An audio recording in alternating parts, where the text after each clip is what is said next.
sobre el amor al prójimo. Joseph Butler. Romanos 13, 9. Y si hay algún otro mandamiento, en esta sentencia se resume: amarás a tu prójimo como a ti mismo.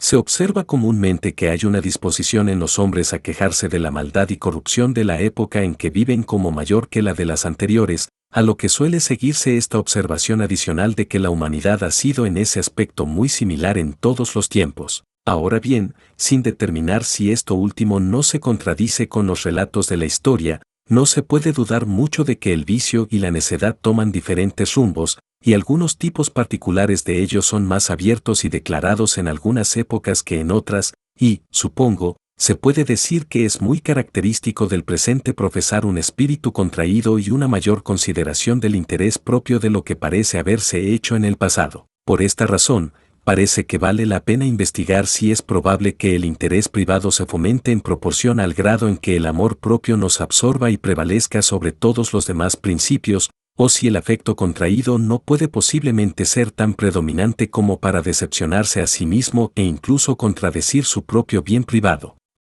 Y dado que, además, generalmente se cree que hay algún tipo peculiar de contradicción entre el amor propio y el amor al prójimo, entre la búsqueda del bien público y el bien privado, de modo que cuando se recomienda uno de ellos, se supone que se está hablando en contra del otro, y de ahí surge un prejuicio secreto contra todo discurso sobre el espíritu público y la buena voluntad real hacia nuestros semejantes, y con frecuencia un desprecio abierto hacia ellos. Será necesario investigar qué relación tiene la benevolencia con el amor propio y la búsqueda del interés privado con la búsqueda del interés público, o si hay algo de esa peculiar inconsistencia y contrariedad entre ellos además de lo que hay entre el amor propio y otras pasiones y afectos particulares, y sus respectivas búsquedas.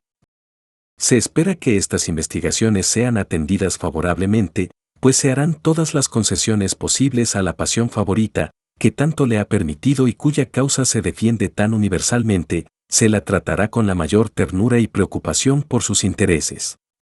Para hacer esto, así como para determinar las cuestiones antes mencionadas, será necesario considerar la naturaleza, el objeto y el fin de ese amor propio, a diferencia de otros principios o afectos de la mente, y sus respectivos objetos.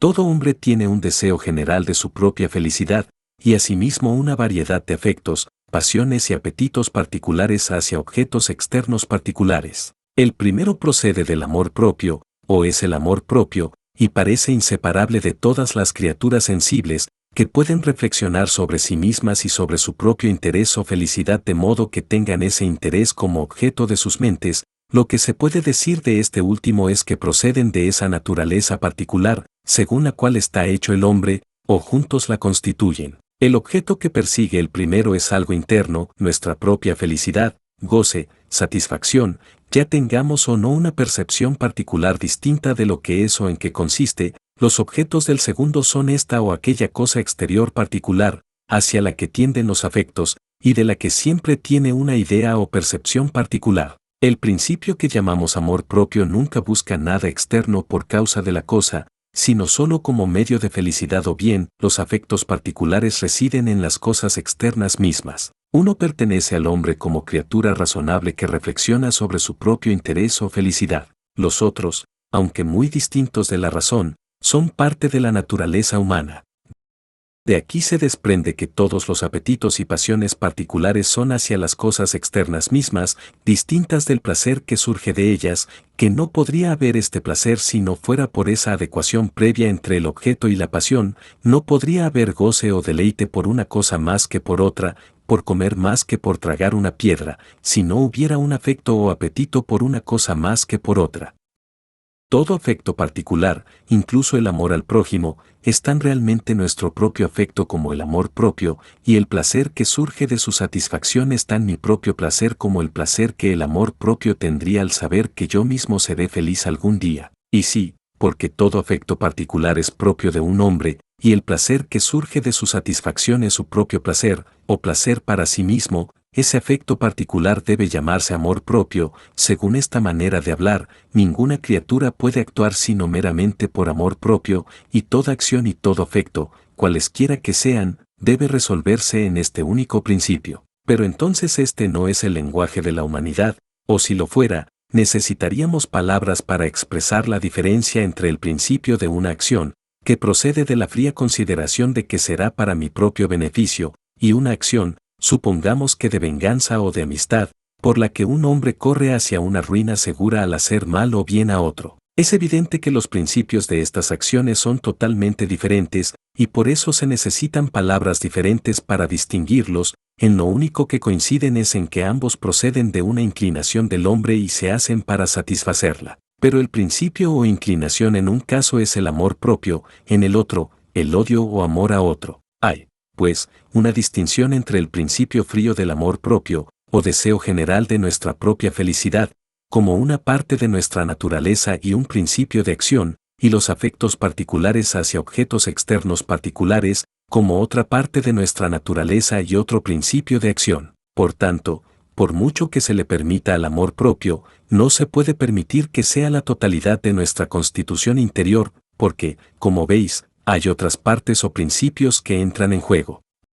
Además, la felicidad o el bien privado es todo lo que el amor propio puede hacernos desear o preocuparnos. En tener esto consiste su gratificación, es un afecto hacia nosotros mismos, una consideración por nuestro propio interés, felicidad y bien privado, y en la proporción en que un hombre tiene esto, está interesado o es un amante de sí mismo. Tengamos esto presente, porque comúnmente, como tendré ocasión de observar en breve, se da otro sentido a estas palabras. Por otra parte, los afectos particulares tienden hacia cosas externas particulares, estos son sus objetos, tenerlas es su fin, en esto consiste su gratificación, sin importar que sea o no, en general, nuestro interés o felicidad. Una acción realizada a partir del primero de estos principios se llama acción interesada. Una acción que procede de cualquiera de los últimos tiene su denominación de apasionada, ambiciosa, amistosa, vengativa o cualquier otra, según el apetito o afecto particular del que procede. Así, el amor propio como una parte de la naturaleza humana, y los diversos principios particulares como la otra parte, son, en sí mismos, sus objetos y fines, establecidos y mostrados.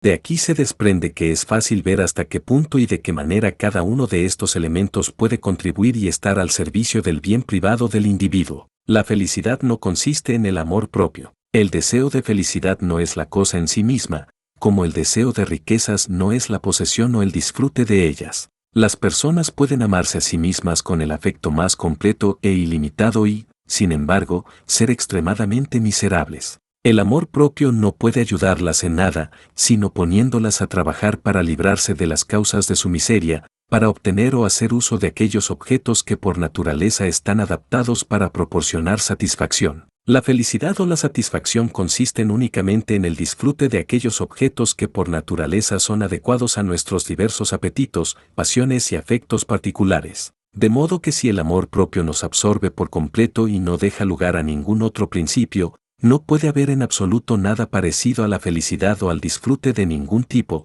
ya que la felicidad consiste en la gratificación de pasiones particulares, lo que supone tenerlas. El amor propio, entonces, no constituye esto o aquello para nuestro interés o bien, pero, como nuestro interés o nuestro bien están constituidos por la naturaleza y son supuestos, el amor propio solo nos lleva a obtenerlos y asegurarlos. Por lo tanto, si es posible que el amor propio prevalezca y se ejerza en un grado o manera que no esté subordinada a este fin, entonces no se seguirá que nuestro interés se promoverá en proporción al grado en que ese principio nos absorba y prevalezca sobre los demás. Es más, el afecto privado y contraído, cuando no está subordinado a este fin, el bien privado puede, por cualquier cosa que parezca, tener una tendencia y un efecto directamente contrarios. Y si consideramos el asunto, veremos que a menudo realmente los tiene. El desapego es absolutamente necesario para el disfrute, y una persona puede tener una mirada tan firme y fija en su propio interés,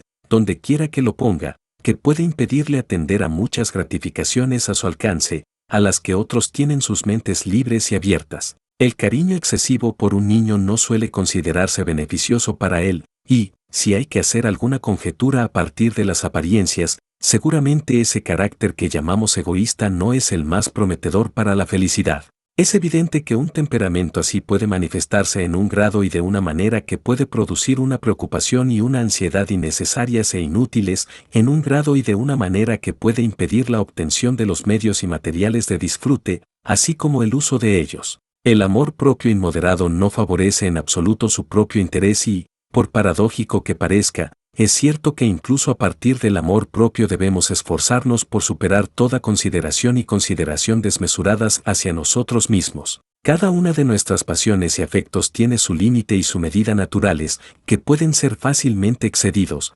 mientras que nuestros placeres pueden ser posibles solo en una medida y grado determinados. Por lo tanto, ese exceso del afecto, como no puede procurar ningún placer, debe ser en todos los casos inútil, por lo general, va acompañado de inconvenientes y, a menudo, es dolor y miseria. Esto se aplica tanto al amor propio como a todos los demás afectos. El grado natural de este amor, en la medida en que nos impulsa a trabajar para obtener y hacer uso de los materiales de satisfacción, puede ser para nuestra verdadera ventaja, pero más allá de esto, es en varios aspectos un inconveniente y una desventaja. Así, parece que el interés privado está tan lejos de ser promovido en proporción al grado en que el amor propio nos absorbe y prevalece sobre todos los demás principios, que el afecto contraído puede ser tan predominante que se desilusione a sí mismo e incluso contradiga su propio bien privado.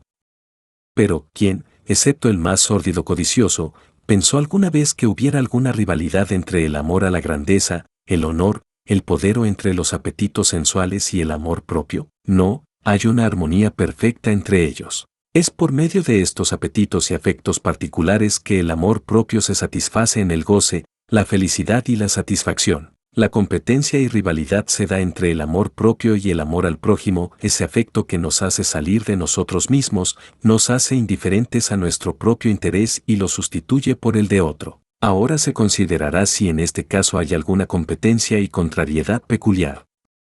Se afirmó que el amor propio y el interés propio consisten en o son un afecto hacia nosotros mismos, una consideración hacia nuestro propio bien privado, por lo tanto, son distintos de la benevolencia, que es un afecto hacia el bien de nuestros semejantes. Pero que la benevolencia sea distinta del amor propio, es decir, no sea lo mismo que él, no es razón para mirarla con ninguna sospecha peculiar, porque cualquier principio por medio del cual se satisface el amor propio es distinto de él, y todas las cosas que son distintas entre sí lo son igualmente. Un hombre siente afecto o aversión por otro, el hecho de que uno de ellos tienda a hacer el bien y se sienta satisfecho con ello, y el otro tienda a hacer el mal y se sienta satisfecho con ello, no altera en lo más mínimo el respeto que uno u otro de estos sentimientos interiores tienen por el amor propio. Usamos la palabra propiedad para excluir a cualquier otra persona que tenga un interés en aquello de lo que decimos que un hombre en particular es propietario. Y a menudo usamos la palabra egoísta para excluir de la misma manera todo interés por el bien de los demás.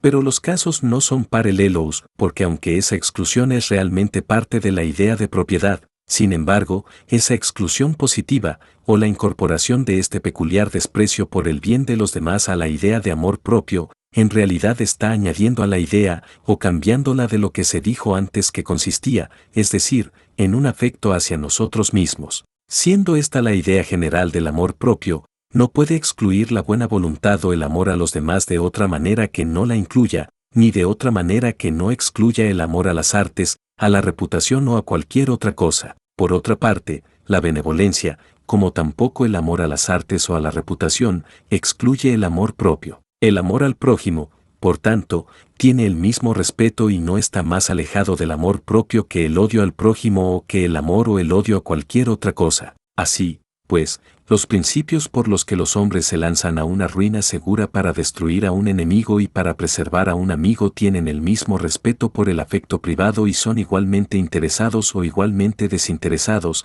y no sirve de nada decir que son uno o el otro. Por tanto, a quienes se escandalizan al oír que se habla de la virtud como desinteresada, se les puede admitir que es absurdo hablar así de ella, a menos que se reconozca que el odio, algunos casos particulares de vicio y todos los afectos y aversiones comunes en la humanidad también son desinteresados. ¿Hay acaso menos inconsistencia entre el amor a las cosas inanimadas o a las criaturas meramente sensibles y el amor a uno mismo, que entre el amor a uno mismo y el amor al prójimo? ¿Es el deseo y el deleite por la felicidad de otro una disminución del amor a uno mismo más que el deseo y el deleite por la estima de otro? ¿Ambos son igualmente el deseo y el deleite por algo externo a nosotros, o ambos lo son o ninguno lo es? El objeto del amor a uno mismo se expresa en el término yo, y todo apetito de los sentidos y todo afecto particular del corazón son igualmente interesados o desinteresados, porque los objetos de todos ellos son igualmente el yo o alguna otra cosa.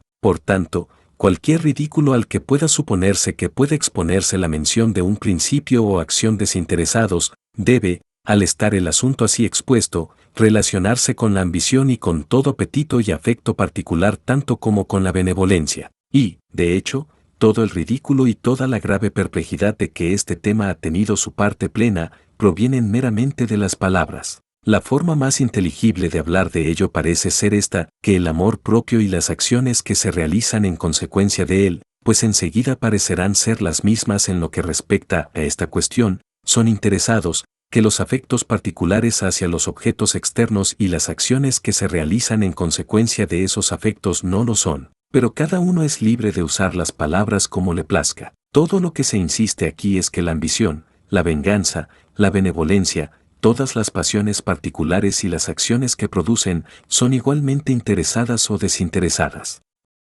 Así pues, parece que no hay ninguna contradicción peculiar entre el amor propio y la benevolencia, no hay mayor competencia entre ellos que entre cualesquiera otros afectos particulares y el amor propio. Esto se relaciona con los afectos mismos. Veamos ahora si hay alguna contradicción peculiar entre los respectivos cursos de vida a los que conducen estos afectos, si hay alguna mayor competencia entre la búsqueda del bien privado y del bien público, que entre cualesquiera otros intereses particulares y el bien privado. No parece haber otra razón para sospechar que exista tal contradicción peculiar, sino solamente que el curso de acción al que conduce la benevolencia tiene una tendencia más directa a promover el bien de los demás que el curso de acción al que conduce el amor a la reputación, o cualquier otro afecto particular. Pero que cualquier afecto tienda a la felicidad de otro no impide que tienda también a la propia felicidad. Que otros disfruten del beneficio del aire y de la luz del sol no impide que estos sean tanto una ventaja privada de uno ahora como lo serían si tuviéramos la propiedad de ellos con exclusión de todos los demás. Así, una actividad que tiende a promover el bien de otro puede tener la misma tendencia a promover el interés privado que una actividad que no tiende en absoluto al bien de otro o que le es perjudicial. Todos los afectos particulares, cualesquiera que sean, el resentimiento, la benevolencia, el amor a las artes, conducen igualmente a un curso de acción para su propia gratificación, es decir, la gratificación de nosotros mismos, y la gratificación de cada uno de ellos produce deleite, hasta el punto, entonces, que es evidente que todos tienen el mismo respeto por el interés privado. Ahora bien, tomemos en consideración, además, en relación con estas tres actividades, que el fin de la primera es el daño, el de la segunda, el bien de otro, el de la última, algo indiferente, y hay alguna necesidad de que estas consideraciones adicionales alteren el respeto que antes vimos que tenían estas tres actividades por el interés privado, o hagan que alguna de ellas sea menos propicia para el que cualquier otra. Así, el afecto de un hombre es el honor como su fin, para obtenerlo no cree que ningún esfuerzo sea demasiado grande. Supongamos que otro hombre, con una mentalidad tan singular, siente el mismo afecto por el bien público que por su fin, y que se esfuerza por conseguirlo con el mismo esfuerzo. En caso de éxito, el hombre benévolo disfruta sin duda tanto como el ambicioso, pues ambos tienen el mismo grado de inclinación por el fin al que aspiran, pero en caso de desilusión, el hombre benévolo tiene claramente la ventaja, puesto que el esfuerzo por hacer el bien, considerado como una actividad virtuosa, se ve gratificado por su propia conciencia, es decir, es en cierto grado su propia recompensa. Y en cuanto a estas dos, o la benevolencia y cualquier otra pasión particular, consideradas desde una perspectiva más amplia, como formando un temperamento general, que más o menos nos dispone para el disfrute de todas las bendiciones comunes de la vida, distintas de su propia gratificación, es la benevolencia menos el temperamento de la tranquilidad y la libertad que la ambición o la codicia. El hombre benévolo parece menos cómodo consigo mismo por su amor al prójimo, disfruta menos de su existencia. ¿Hay alguna tristeza peculiar en su rostro? Su mente está menos abierta al entretenimiento, a cualquier gratificación particular. Nada es más manifiesto que estar de buen humor, que es benevolencia mientras dura, es en sí mismo el temperamento de la satisfacción y el disfrute. Supongamos, entonces, que un hombre se sienta a pensar cómo podría sentirse más cómodo consigo mismo y alcanzar el mayor placer posible, todo lo que es su verdadera felicidad natural. Esta solo puede consistir en el disfrute de aquellos objetos que están adaptados por naturaleza a nuestras diversas facultades. Estos placeres particulares constituyen la suma total de nuestra felicidad, y se supone que surgen de las riquezas, los honores y la satisfacción de los apetitos sensuales. Sea así, sin embargo, nadie se declara tan completamente feliz en estos placeres que no tenga espacio en la mente para otros, si se le presentan, es más, estos, por mucho que nos atraigan, no se consideran tan elevados como para que la naturaleza humana sea capaz de algo aún mayor. Ahora bien, ha habido personas en todas las épocas que han profesado que encontraban satisfacción en el ejercicio de la caridad, en el amor al prójimo, en el esfuerzo por promover la felicidad de todo lo que tenía que ver con ellos y en la búsqueda de lo que es justo, correcto y bueno como la inclinación general de su mente y el fin de su vida, y que realizar un acto de vileza o crueldad sería una violencia tan grande para ellos mismos, tan perjudicial para su naturaleza, como cualquier fuerza externa. Las personas de este carácter añadirían, si se les pudiera escuchar, que se consideran actuando en la perspectiva de un ser infinito, que es en un sentido mucho más elevado el objeto de reverencia y amor que todo el mundo, y, por lo tanto, no podrían obtener más placer de una acción malvada realizada bajo su mirada que las personas a las que están haciendo su apología si toda la humanidad fuera espectadora de ella, y que la satisfacción de aprobarse a su juicio infalible, a quien así atribuyen todas sus acciones, es una satisfacción más constante y estable que cualquier otra que este mundo pueda proporcionar, y también que tienen, no menos que otros, una mente libre y abierta a todas las gratificaciones inocentes comunes de la vida, tal como son. Y si no vamos más allá, parece que hay algo absurdo en esto. ¿Alguien se atreverá a decir que un hombre no puede encontrar su razón de ser en este curso general de la vida tanto como en la ambición más ilimitada y los excesos del placer? ¿O que tal persona no ha pensado también en sí misma, en la satisfacción y la paz de su propia mente, como el hombre ambicioso o disoluto? Y aunque aquí no se insista formalmente en la consideración de que Dios mismo al final justificará su gusto y apoyará su causa, sin embargo, hay que tener en cuenta que todos los placeres, cualesquiera que sean, son mucho más claros y puros por la seguridad de que terminarán bien. Es cierto, entonces, que no hay nada en estas pretensiones de felicidad, sobre todo cuando no faltan personas que se han mantenido con satisfacciones de esta clase en la enfermedad, la pobreza, la desgracia y en los mismos dolores de la muerte, mientras que es evidente que todos los demás placeres fallan en estas circunstancias. Sin duda, esto parece sospechoso de tener algo de cierto. Creo que el amor propio debería alarmarse. ¿No puede acaso pasar por alto placeres mayores que aquellos en los que está tan completamente absorto? En resumen, la cuestión no es otra que la siguiente: la felicidad consiste en la satisfacción de ciertos afectos, apetitos y pasiones con objetos que, por naturaleza, están adaptados a ellos. El amor propio puede, sin duda, impulsarnos a trabajar para satisfacerlos, pero la felicidad o el disfrute no tienen una conexión inmediata con el amor propio, sino que surgen únicamente de esa satisfacción. El amor al prójimo es uno de esos afectos. Este, considerado como un principio virtuoso, se satisface con la conciencia de esforzarse por promover el bien de los demás, pero, considerado como un afecto natural, su satisfacción consiste en el cumplimiento efectivo de ese esfuerzo. Ahora bien, la satisfacción o satisfacción de este afecto, ya sea en esa conciencia o en ese cumplimiento, tiene el mismo respeto al interés que la satisfacción de cualquier otro afecto, proceden o no del amor propio, incluyen o excluyen igualmente este principio. Así, pues, parece que la benevolencia y la búsqueda del bien público tienen al menos tanto respeto por el amor propio y la búsqueda del bien privado como cualquier otra pasión particular y sus respectivas búsquedas.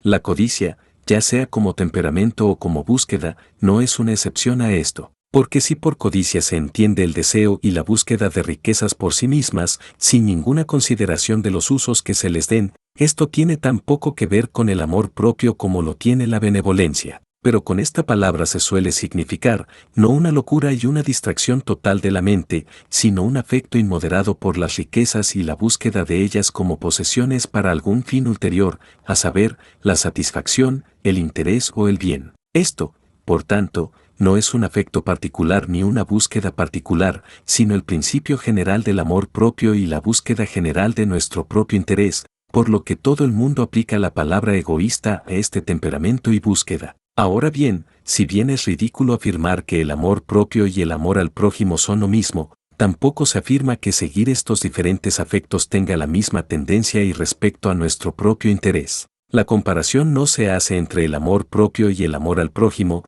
entre la búsqueda de nuestro propio interés y el interés de los demás, sino entre los diversos afectos particulares de la naturaleza humana hacia los objetos externos, como una parte de la comparación, y el afecto particular por el bien del prójimo como la otra parte de ella, y se ha demostrado que todos estos afectos tienen el mismo respecto al amor propio y al interés privado.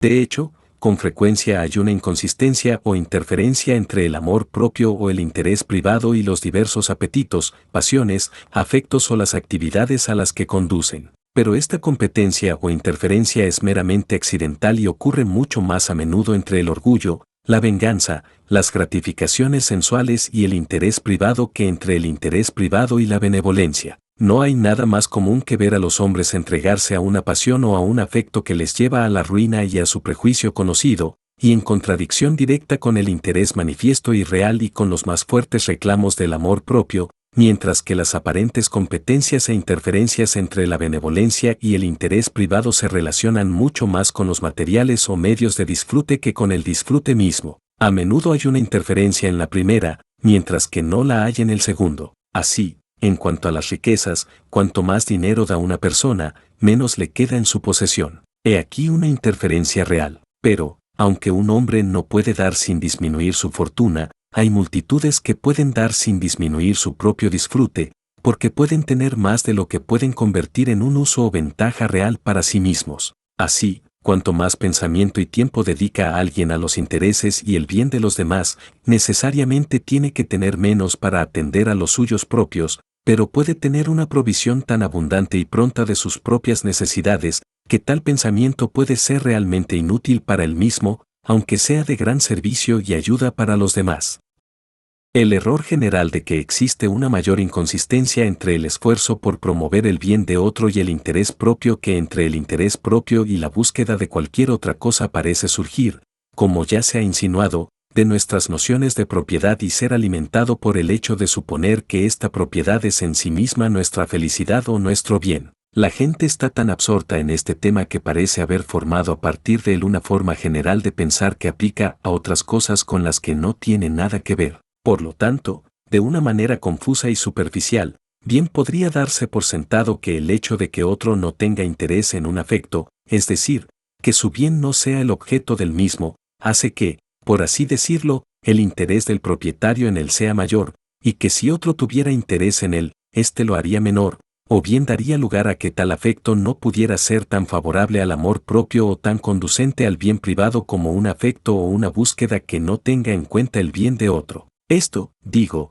podría darse por sentado, aunque no se prestara atención a ello, que el objeto de cada afecto particular es igualmente algo externo a nosotros, y que sea el bien de otra persona o cualquier otra cosa externa, no cambia nada en cuanto a que sea el afecto propio y la gratificación del mismo el disfrute privado propio, y en la medida en que se da por sentado que apenas tener los medios y materiales para el disfrute es lo que constituye el interés y la felicidad, que nuestro interés o bien consiste en las posesiones mismas, en tener la propiedad de riquezas, casas, tierras, jardines, no en el disfrute de ellas, en la medida en que se dará por sentado aún con mayor fuerza, de la manera ya explicada, que el que un afecto conduzca al bien de otro debe incluso hacer que conduzca menos al bien privado, si no es que sea positivamente perjudicial para él, porque, si la propiedad y la felicidad son una y la misma cosa, así como al aumentar la propiedad de otro se disminuye la propia, así también al promover la felicidad de otro se debe disminuir la propia felicidad. Pero sea cual fuere la causa del error, espero que se haya demostrado plenamente que fue uno, como se ha demostrado que no hay ninguna rivalidad o competencia peculiar entre el amor propio y la benevolencia, que, así como puede haber competencia entre estos dos, también puede haberla entre cualquier afecto particular y el amor propio, que todo afecto particular, la benevolencia entre los demás, está subordinado al amor propio al ser el instrumento del goce privado, y que en un aspecto la benevolencia contribuye más al interés privado, es decir, al goce o la satisfacción, que cualquier otro de los afectos comunes particulares, ya que es en cierto grado su propia gratificación. Y a todas estas cosas se puede añadir que la religión, de donde surge nuestra más fuerte obligación con la benevolencia, está tan lejos de desconocer el principio del amor propio, que a menudo se dirige a ese mismo principio, y siempre a la mente en ese estado en que preside la razón y no se puede tener acceso al entendimiento, excepto convenciendo a los hombres de que el curso de vida al que queremos persuadirlos no es contrario a sus intereses. Puede admitirse, sin perjuicio alguno de la causa de la virtud y la religión, que nuestras ideas de felicidad y miseria son las más cercanas y más importantes para nosotros, que prevalecerán, incluso si se quiere, sobre las de orden, belleza, armonía y proporción, si alguna vez hubiera, como es imposible que alguna vez haya, alguna inconsistencia entre ellas, aunque estas últimas, también, en cuanto a expresión de la idoneidad de las acciones, sean reales como la verdad misma. Admitamos que, aunque la virtud o la rectitud moral consisten en el afecto y la búsqueda de lo que es correcto y bueno, como tal, sin embargo, cuando nos sentamos en una hora fresca, no podemos justificarnos a nosotros mismos esta o cualquier otra búsqueda, hasta que estemos convencidos de que será para nuestra felicidad, o al menos no contraria a ella. La razón común y la humanidad tendrán alguna influencia sobre la humanidad, sea lo que suceda con las especulaciones, pero, en la medida en que los intereses de la virtud dependen de la teoría de que está a salvo del desprecio abierto, en la medida en que su existencia misma en el mundo depende de que parezca que no tiene contradicción con el interés privado y el amor propio. Por lo tanto, se espera que las observaciones anteriores hayan ganado algo de terreno en favor del precepto que nos ocupa, cuya explicación particular será el tema del próximo discurso.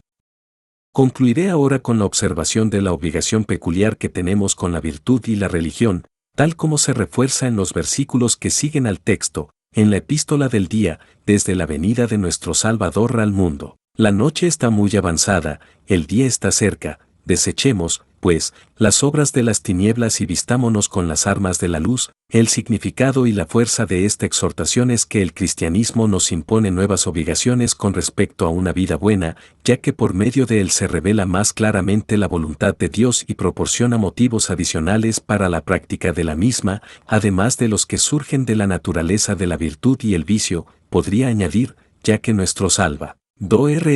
nos ha dado un ejemplo perfecto de bondad en nuestra propia naturaleza. Ahora bien, el amor y la caridad son claramente aquello en lo que él ha puesto su religión, en lo que, por tanto, si tenemos alguna pretensión de llamarnos cristianos, debemos poner la nuestra. Él nos lo ha ordenado de inmediato a modo de mandato con fuerza peculiar, y con su ejemplo, como habiendo emprendido la obra de nuestra salvación por puro amor y buena voluntad hacia la humanidad. El esfuerzo por grabar este ejemplo en nuestras mentes es un empleo muy apropiado de esta temporada, que trae consigo la fiesta de su nacimiento, que, así como puede enseñarnos muchas lecciones excelentes de humildad, resignación y obediencia a la voluntad de Dios, así tampoco hay nada que recomiende con mayor autoridad, fuerza y ventaja que este amor y caridad, ya que fue por nosotros los hombres, y por nuestra salvación, que Él bajó del cielo, se encarnó y se hizo hombre, para poder enseñarnos nuestro deber, y más especialmente para poder hacer cumplirlo, reformar a la humanidad y finalmente llevarnos a esa salvación eterna, de la que Él es el autor para todos los que lo obedecen.